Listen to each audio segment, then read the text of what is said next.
Welcome back to our third video on how to use Truly Media for online news verification.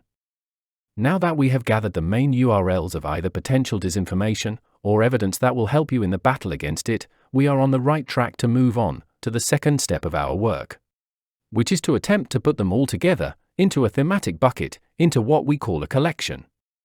It is our way to turn these URLs into items.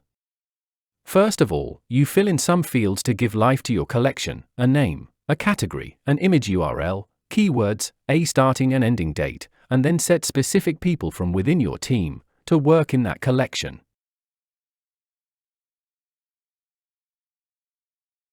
Once a collection has been created, you will have the ability to manage all of the content in a visually and operationally effective manner, either in a grid view or a list view.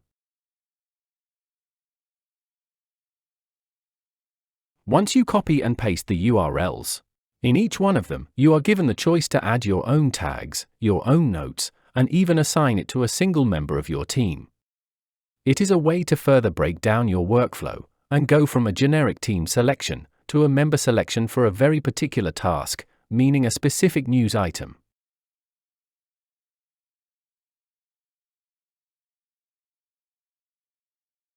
Each user who gets assigned receives an email notifying him about his new assignment. So why add new tags or assign items of various platforms to different team members? Because this is how you get to organize your work better, knowing which items share the same tags and which come from X, as opposed, for example, from the web.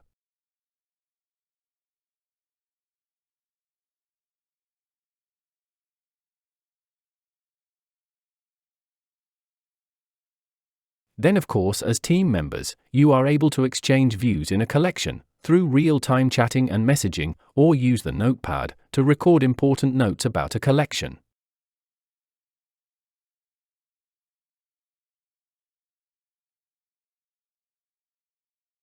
If you drop down the left-hand side column, you can then access any collection that has been created and click on it to open it up on the entire dashboard and filter it out based on your preferences.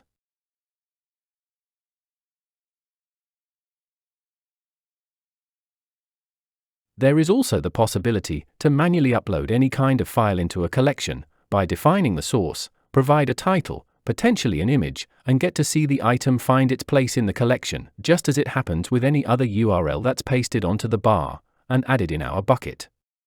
That's particularly handy in cases like Facebook posts that cannot be added automatically because they are not coming from public pages, or like other types of files like PDF or audio or video files that are located in your computer and are going to serve as supporting evidence for an investigation, and you believe the team should take them into consideration. So the meaning of all this is to have a thematic bucket that contains all the information that you need, accessed and worked on by a dedicated team that is fit for collaboration. And a team that can now go to the next step, which is to try to verify news items that were added specifically for this reason in this bucket. But we will see how this works in the next video.